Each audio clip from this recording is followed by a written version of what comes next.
3 questions. It once occurred to a certain king that if he always knew the right time to begin everything, if he knew who were the right people to listen to and whom to avoid, and above all, if he always knew what was the most important thing to do, he would never fail in anything he might undertake. And this thought having occurred to him, he had it proclaimed throughout his kingdom that he would give a great reward to anyone who would teach him what was the right time for every action, and who were the most necessary people, and how he might know what was the most important thing to do. And learned men came to the king, but they all answered his questions differently.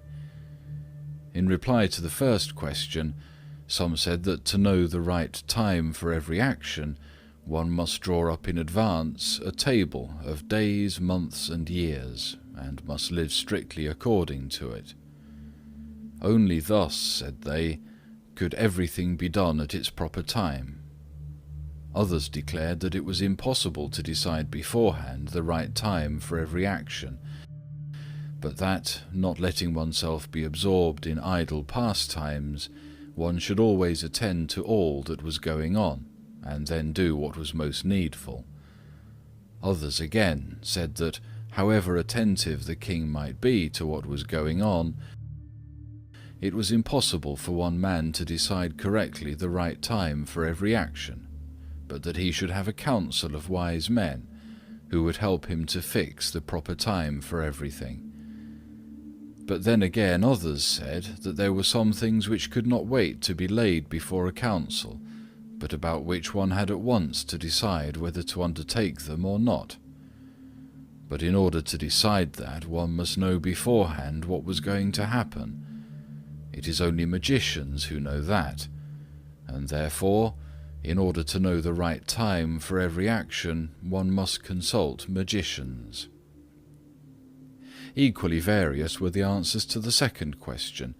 Some said the people the king most needed were his counsellors, others the priests, others the doctors, while some said the warriors were the most necessary. To the third question, as to what was the most important occupation, some replied that the most important thing in the world was science. Others said it was skill in warfare, and others again that it was religious worship. All the answers being different, the king agreed with none of them, and gave the reward to none. But still wishing to find the right answers to his questions, he decided to consult a hermit, widely renowned for his wisdom. The hermit lived in a wood which he never quitted, and he received none but common folk. So the king put on simple clothes, and before reaching the hermit's cell, dismounted from his horse, and leaving his bodyguard behind, went on alone. When the king approached, the hermit was digging the ground in front of his hut. Seeing the king, he greeted him and went on digging. The hermit was frail and weak, and each time he stuck his spade into the ground and turned a little earth, he breathed heavily.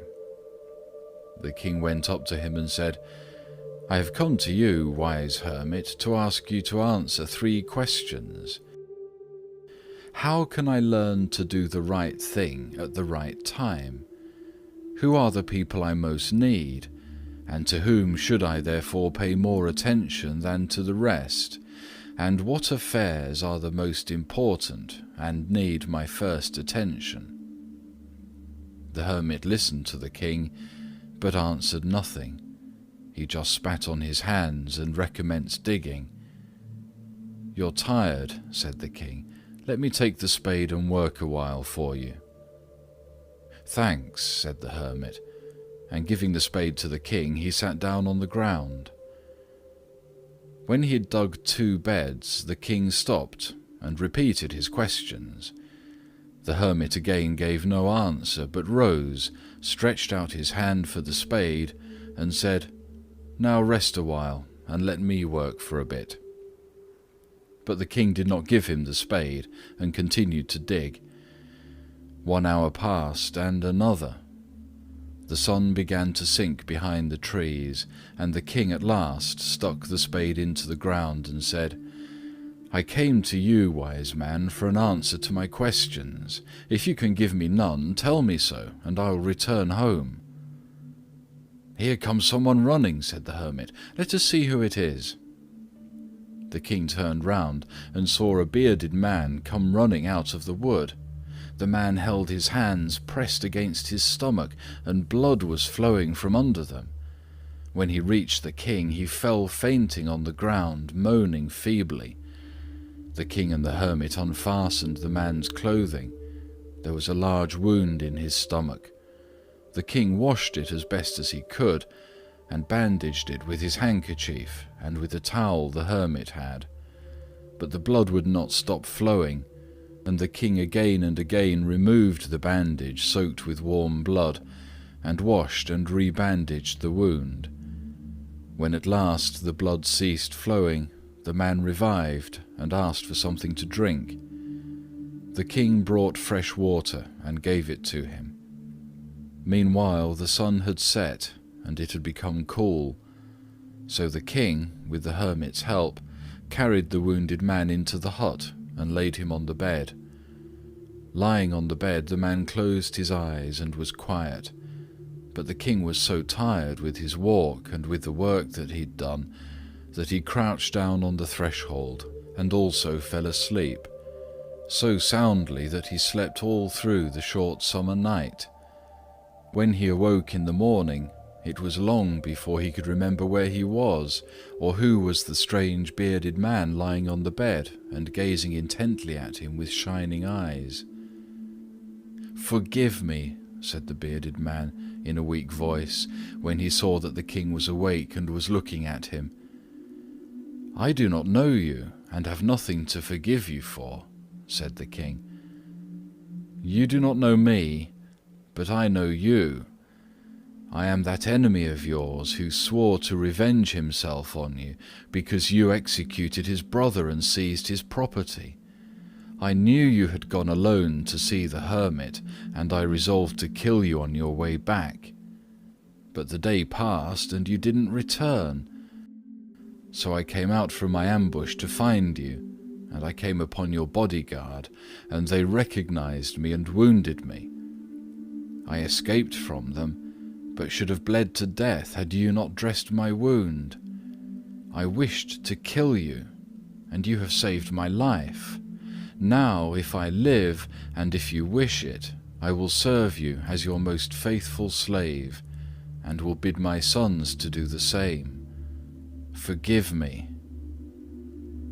The king was very glad to have made peace with his enemy so easily, and to have gained him for a friend, and he not only forgave him, but said he would send his servants and his own physician to attend him, and promised to restore his property.